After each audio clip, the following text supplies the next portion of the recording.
member of the Point After Club since 2010. This year, Point After Club received a 3-year unconditional accreditation from Clubhouse International.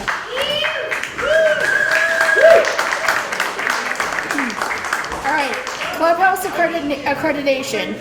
Be it known, Point After Club embodies and exemplifies the philosophy and practice of Clubhouse as codified in the international standards for Clubhouse programs, and in so doing is recognized for creating a vibrant community of support and meaningful opportunities for its members.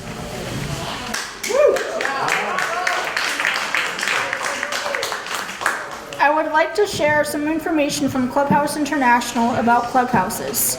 Clubhouse International supports clubhouses around the world where people living with mental illness can thrive.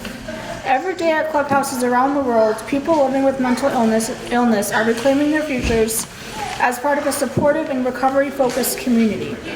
The proof: 100,000 people benefit each year from 330 plus clubhouses in 34 countries.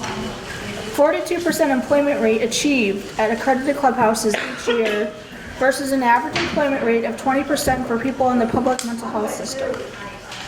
Maximizing dollars. 1 year of holistic recovery services can be delivered to Clubhouse members for the same cost as a 2-week stay in a psychiatric hospital. I would now like to welcome my friends, fellow Clubhouse members, Gloria Roby and Myrna Alvarez. Mental health is essential to everyone's overall health and well-being, and mental illnesses are chronic and treatable. But people experience symptoms of mental illnesses differently, and some engage in potentially dangerous or risky behaviors to avoid or cover up symptoms of a potential mental problem. La salud mental es necesaria para todos, por encima de la salud y el bienestar. Las enfermedades mentales son comunes y tratables, pero las personas experimentan síntomas diferentes y algunos enfrentan un peligro potencial o conducta riesgosa para evitar o cubrir síntomas importantes en el problema de la salud mental. So let's talk about what is and is not risky business. Let's understand where it's important to draw the line so that we can address mental illness before stage 4. Vamos a hablar acerca de lo que es y no es el negocio riesgoso. Vamos a entender dónde es importante establecer el límite y así poder dirigir la salud mental antes de la 4ª etapa, para ayudar a otros en el camino a la recuperación. I just want to touch on a couple of things that they said. One of the, we work with Mental Health America for this mental health event, and we read through what they say to make sure that it's something that we believe in. And as Gloria emphasized before stage 4, this is their big campaign nationally. And what they're talking about, I just get their statement about before stage 4. When we think about cancer, heart disease, or diabetes, we don't wait years to treat them. We stop before stage 4. We begin with prevention. So when people are in the first stage of those diseases and are beginning to show signs or symptoms like persistent cough, high blood pressure, or high blood sugar, we try to immediately reverse these symptoms. We don't ignore them. In fact, we develop a plan of action to reverse and sometimes stop the progression of the disease. So why don't we do the same for individuals who are dealing with potentially serious mental illness? That's before stage 4, and that's early intervention, and that's what we're preaching here today. And risky business is certainly part of some of the early signs of the initial stages of mental illness for some. The other thing was the comments that animate about our accreditation, which we're very proud of. Point After Club is a clubhouse following the International Clubhouse model. There are 37 standards, and we were found to be in compliance with all 37 standards. It was a lot of hard work, and she talked about 330 plus clubhouses in the world, but I'm honored and blessed to work with the best members and staff in the world of clubhouses.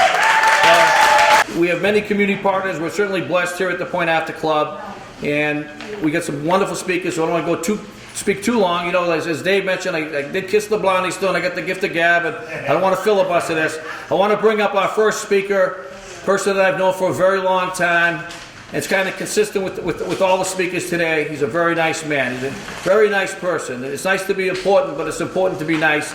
And I want to bring up my friend, longtime member of the club, Keith Adamson, to tell his recovery story.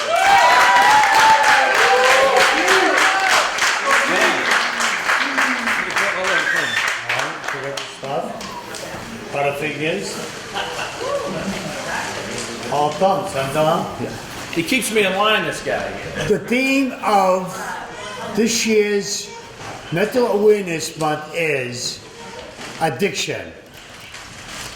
My story is just like anybody else's story, any other alcoholic. First of all, I'm a member of DRA, Do Recovery Anonymous. We meet from 12:30 to 1:30, Monday, Wednesday, and Friday.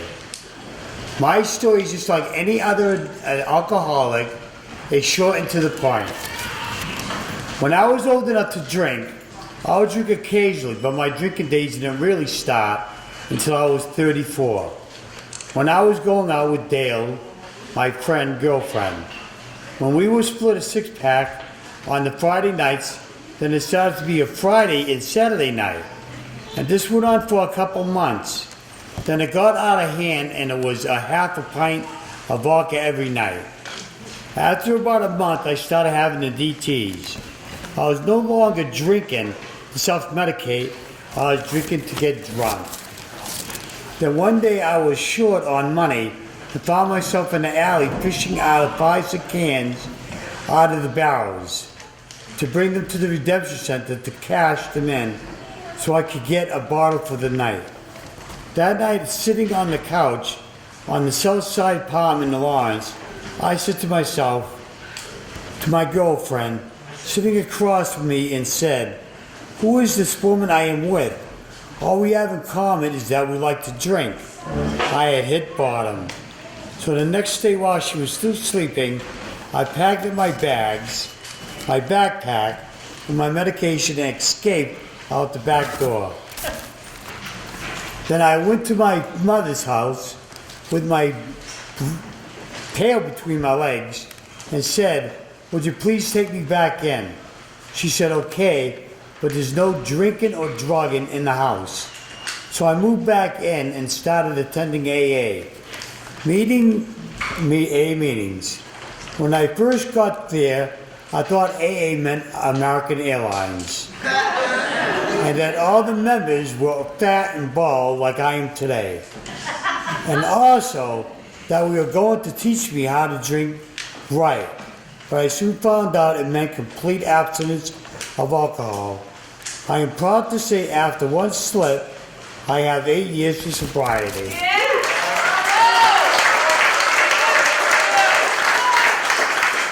So at DRA, Second Chances, we have quote of the day. And the quote of the day is, "Shoot for the stars, and even if you miss, you're still among the stars. Shoot for the moon, and if you miss, you're still among the stars." Yeah. I am here to bring Bruce Bird. Is he here? Bruce isn't here. All right, so we'll skip that. And thank you, and God bless. Thanks, Keith. You're the man. Our next speaker is and you may not know it, he's a legendary figure in the mental health world, and a good friend of Point After Club. Started a long time ago. I remember seeing him at a conference, with the Friends Conference, and his spirit really showed, and he made a statement there that I'll never forget. I don't know if you remember it, Mo. He said, I want to live in a world where I'm going down to the mental health center and I'm whistling, wanting to go down there and feeling really good about it, and not feeling that weight of the stigma on me. I want to go down there and make it feel good and let everybody know that it's a really good thing that I'm going to get myself some help. And he's gone on from there to develop peer programs, and is the founder of Vet to Vet, which is all over this country helping veterans. Has an incredible story. Come all the way up from Connecticut today, and I want to bring up our friend Mo Armstrong.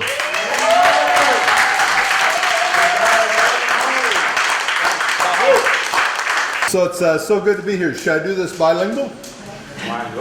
Muchas gracias por estar aquí con ustedes, como siempre. Me gusta mucho Lawrence. Yo conozco a Lawrence como casi 20 años. I know Lawrence for about 20 years. I'm really glad to be here. So I'll kind of deliver this in 2 languages if you don't mind, okay? So, mi primera historia fue la guerra de Vietnam. En la guerra de Vietnam yo tuve como 21, 22 años. In the Vietnam War, I was about 21, 22 years old, and all of a sudden I developed this mental illness. Un día desde condición psiquiátrica. Nunca fui lo mismo. I was never the same. Lost and disorientated. I had como una desorientación en la calle que no puede entender cómo la gente sienta a mí, como yo siento por ellos. I didn't understand how I felt with people or how they felt with me. People say, well, how do I know if I have a mental illness? Siempre la gente pregunta, ¿cómo yo puedo saber yo tengo una enfermedad mental? Muy fácil. Very simple, okay? Easy to get hurt. Tan fácil a tener dolor, hurt. Hay mucha confusión. There's a lot of confusion, hurt, confusion, and tired. all of us that have these psychiatric conditions, we're tired all the time, you know, because the brain's on overdrive. El cerebro está como un motor. Es imposible cerrar de pensamientos. It's almost impossible to shut down the thoughts. And so, you know, most people, they don't know that. What happens is they just kind of act on impulse, right? You know, nobody ever said, well, maybe you've got one of these conditions, you need to slow it down. Nadie, a mí, posible para ustedes también, nadie va a decir, ustedes tienen que ser poco más cuidado porque ya tú tienes un cambio en su cuerpo, en su cerebro. You've got a change in your body or in your brain. So ever since then, what I do is I just do the opposite, right? I try to stay, you mentioned it earlier, stay out of risky situations with risky people. You know, yo voy a cuidarme, yo no voy a tomar riesgos con gente ya que hacer peligro en mi vida, que tomar decisiones malas. I don't want to be around people that are going to make bad decisions, right? My decision-making process is a little clouded, right? So, you know, when I think I'm doing great, sometimes I'm homeless and barefoot, right? And I'm drinking too much or I'm just out there too much on the street. So yo estoy cuidándome para tener protección de yo no voy a tomar decisiones malas. Okay? That's the secret, I think, to living with mental illness. But one thing one thing I find strange in this particular political climate, everybody's looking for what's wrong. You know, everybody's complaining about the heroin addiction. Everybody's complaining about, you know, the crime. And everybody's complaining about this and about that. Ahora todo el mundo está quejando del crimen, de problemas con adicciones y todo. But, you know, here we have a solution. Here we have a solution. Tenemos una solución aquí con este clubes.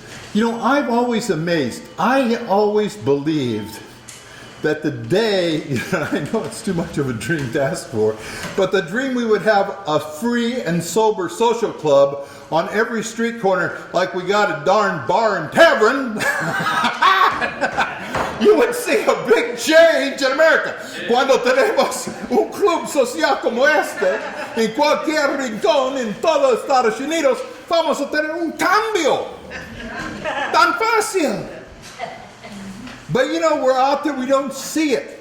And you know, what we do in mental health, ¿qué hacemos en salud mental? De veras. What we do in mental health is really simple. We sit in a place that's safe, sober, and secure, and we talk to each other and we process things through. En salud mental, solamente es tan fácil. Vamos a sentir juntos, vamos a hablar, vamos a hacer una comunicación y vamos a tener niveles nuevos de estabilidad. We'll have stable levels that we can reach. And it's not too hard.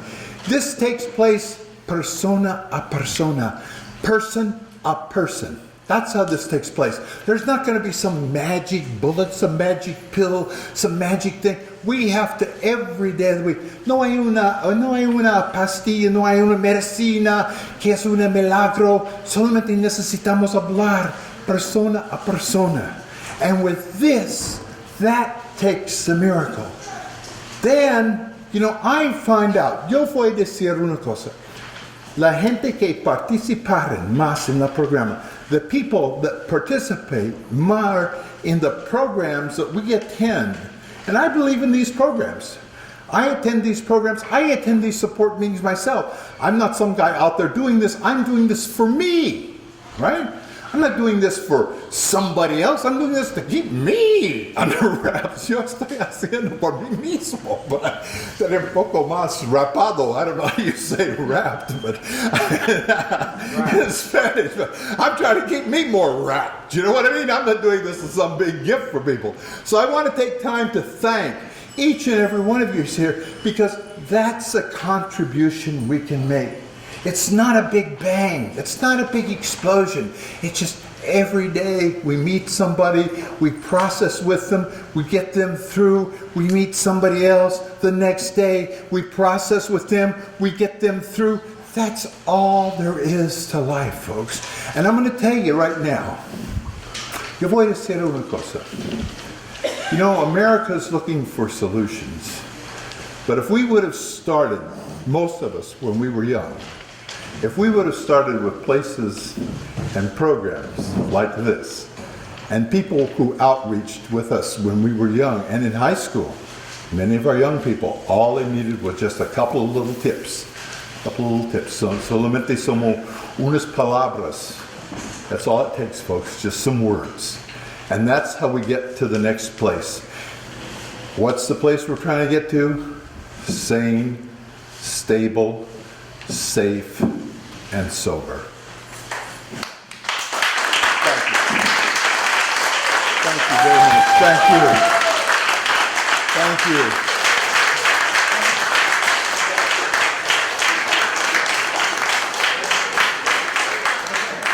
Mo Armstrong, folks, the one and only Mo Armstrong.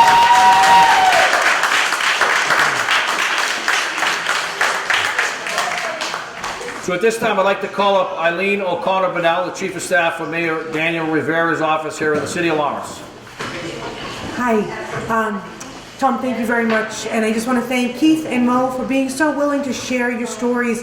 It is that openness that really makes a difference for people. So thank you. It was an honor to listen to that, and thank you for sharing. I'm here today on behalf of Mayor Dan Rivera, the Mayor of Lawrence.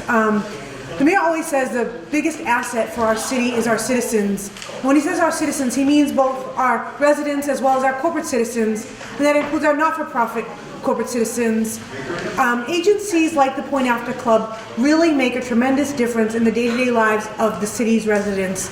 We are so fortunate to have agencies like the Point After Club here in Lawrence, and on behalf of the mayor, I just want to read you a proclamation that he had written recognizing May as Mental Health Awareness Month here in the City of Lawrence. So it reads, "Be it known, I, Daniel Rivera, Mayor of the City of Lawrence, Massachusetts, and on behalf of the residents of the City of Lawrence, by and through this proclamation, hereby recognize the Point After Club for the continued advocacy and dedication to mental health awareness, and observe Mental Health Awareness Month 2017, and hereby state as follows.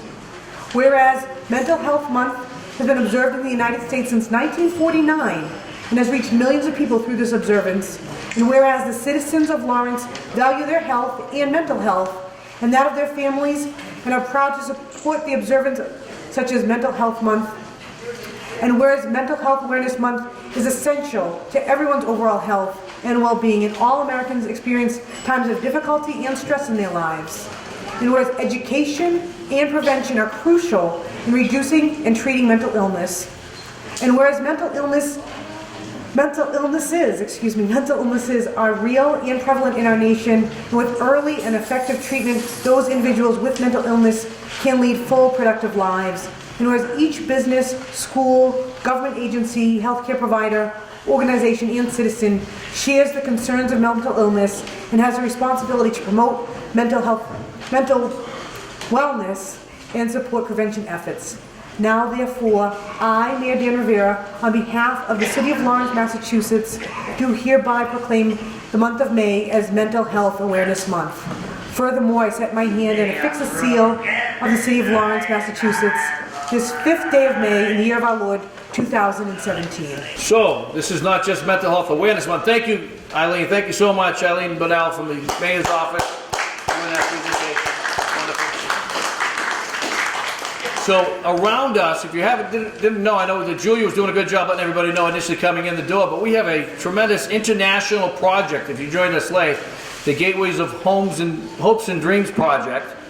And we have the project originator here, Paul Tugas from the Cove Club out in Harwich Port. And Paul's going to do a little PowerPoint explaining this project to us. So come on over, Paul. I'll just lead in with this intro here.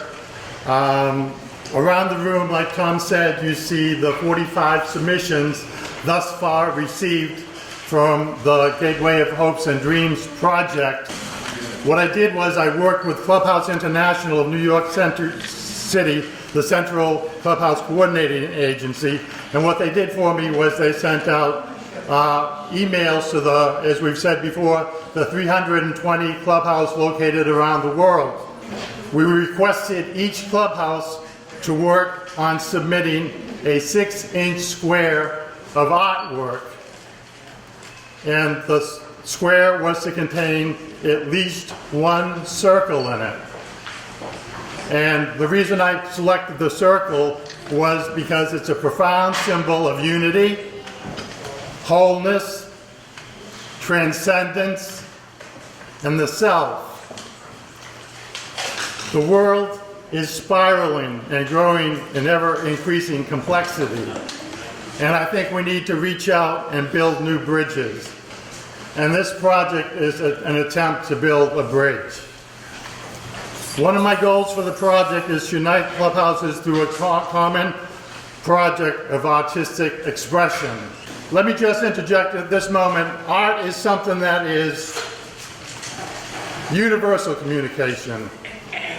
You look at a piece of art, you listen to the Point After Jug Band, you can be a musician from China, you can be a musician from Brazil, you jump in, you speak the language. Another goal was to strive to create a sense of community and camaraderie via a shared art project. Now, I view the project as a platform of advocacy using artistic expression as a backdrop. I'm considering at this point in time as a gift to those clubhouses that have thus far participated in the project of sending them basically the information found in this green book over here. If you happen to be in the local community, I would highly encourage you to leaf through this green leaf book, which is the heart and soul of the project. It marries the artwork you see on the wall here along with an informational page which has a inspirational quote, a title, and the process that the clubhouse went through to create the artwork. So what I've done with this book is I'm in the process of creating a PowerPoint presentation, sort of like the one you're seeing today, and sending it as a gift to the clubhouses so that they can creatively use the PowerPoint program to make their own version within the community of their clubhouse. By doing this, they'll be able to elevate the awareness of mental health issues and the awareness of the clubhouse system. Really very thankful for the clubhouses of Pennsylvania, who has a very, very, very strong clubhouse system, I guess second only to Massachusetts, I think. They submitted 15 submissions to the project, and by far and large were the main participant, partly because the number of clubhouses they have in Pennsylvania. In this particular slide, we see the butterfly, which the Cove Club happened to adopt. This was from Journey Clubhouse Center in Meadville, Pennsylvania. And the Cove Club adopted the butterfly as a mascot. The butterfly is a symbol of transformation. That's what we're all going through with mental illness. A splash of hope from Hidden River Clubhouse, where the impossible happens with a splash of hope. I view this was like a drop of water falling into a pool of water, and it reverberates. You know, there's ripples that reverberate around the physics of a drop falling into a water. In the clubhouse, we all act during the day. Our actions have consequences. So we should be aware of our actions as being positive and uplifting. In Lancaster, Pennsylvania, no matter how tall the mountain, it cannot block out the sun. Our clubhouse is a sanctuary for many individuals. All clubhouses is a sanctuary, like Mo was saying. It's a safe environment. It's a sanctuary for many individuals, a symbol of hope, like the sun in our tile. The sun has many positive representations such as life and positive energy. Temple members and staff agreed this would be the best depiction of what the clubhouse means to all of us. Okay, next slide, please. Mosaic House, every accomplishment starts with a decision to try. Reading, Pennsylvania. Next slide, please. I really love this one here. Tell me and I'll forget. Show me and I may not remember. This is me. Involve me and I'll understand.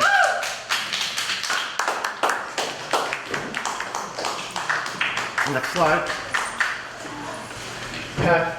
The next 2 or 3 slides show some really very nice graphic displays.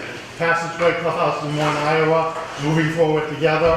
They took the emblem of their clubhouse and refabricated it somehow into this really very striking graphic display. Next slide. Paradise and Positivity through Makaha Clubhouse.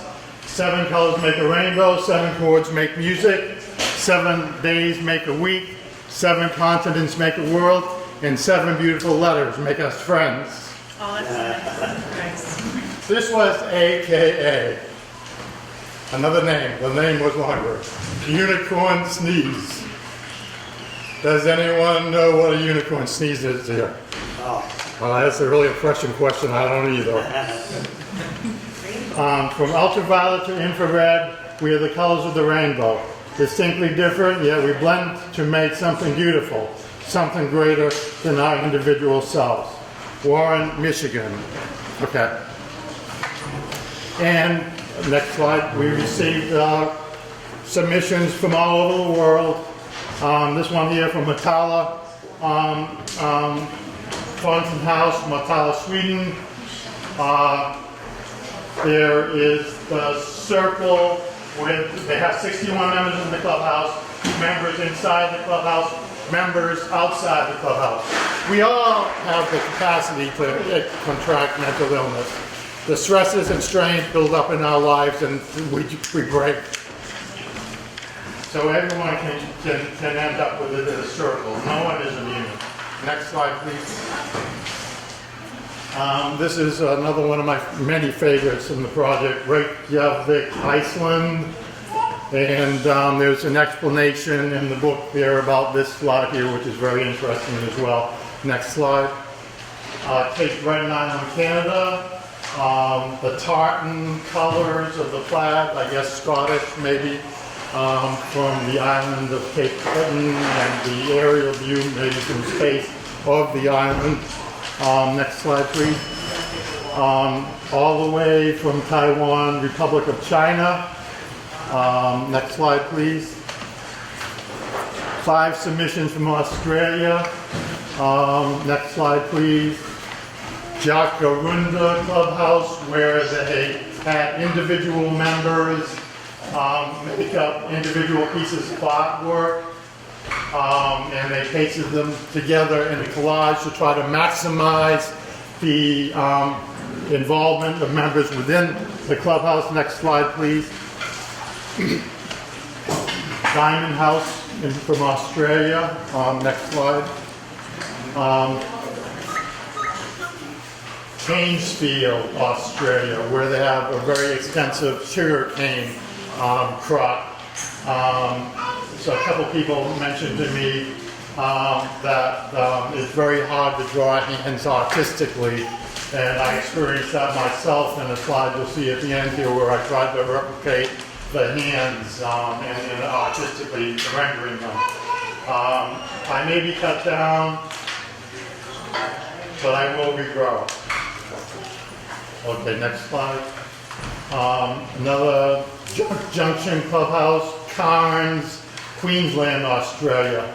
In this particular submission, there was raised dots on the piece of work that was submitted, and you could run your fingers over it like Braille.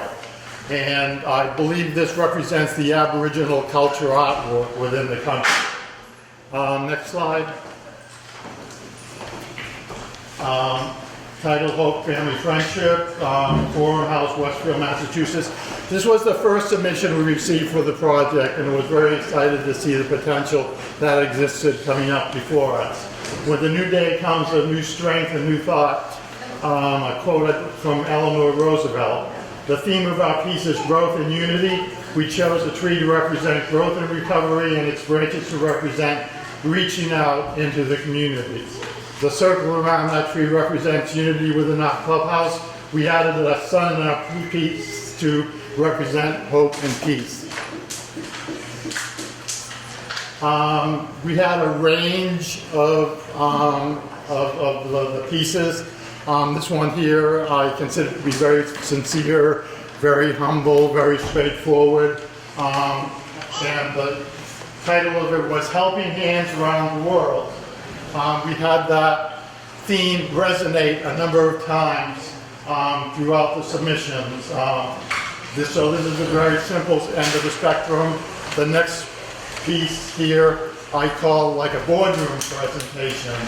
And this particular slide I think was very slick and very meticulously done.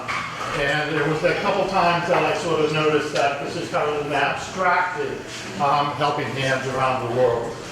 And they used the vibrancy of color in their piece to sort of stimulate the younger members of the club. There's an acronym there, HOPE, which stands for Healing, Opportunity, Potential, and Empower. Hope Springs, Reading, Pennsylvania, again. Next slide, please. Within the club, this was done by a staff in our club. And I snuck in 2 slides from our club mischievously. But she sort of explained represents the peaks and troughs that we go through, the crests and the waves, the ups and downs, and the recovery process. It's a dynamic process. It's not static. It doesn't remain the same. It's always changing. Sometimes it's 2 steps forward, 5 steps back. One of the ideas is to keep moving forward. Helping Hands Around the World, Wellspring Clubhouse, Sellersville, Pennsylvania. And you recognize this one here. This one here.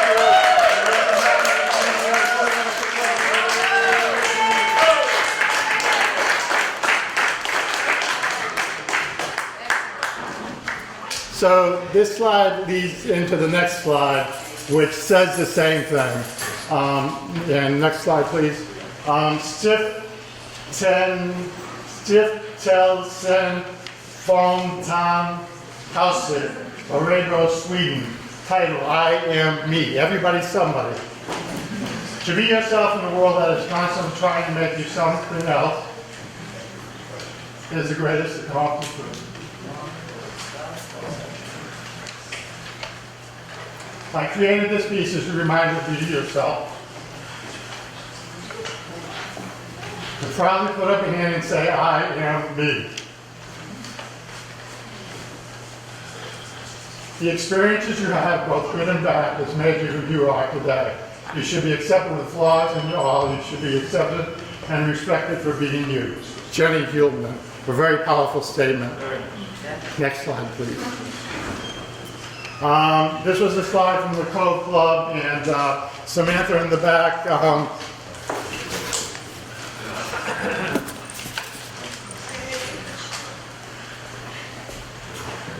Samantha in the, it's called Universal Compassion.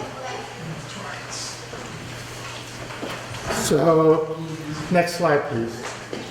Colors of Recovery.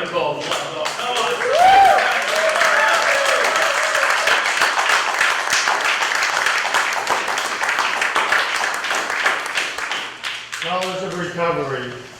United are also the weak powerful. So I guess at this point here, I'll draw it to a conclusion. Thank you. Paul Tugas, Gateways of Hopes and Dreams. Now, it's not only a mental health awareness event, we have opened up the Point After Club Art Gallery. This art gallery will be here through the month of May, right till May 31st. If any of the artists want to come up, come on up, artists. Any of you artists want to come on up? You have anything to say about your artwork? Let's give all the artists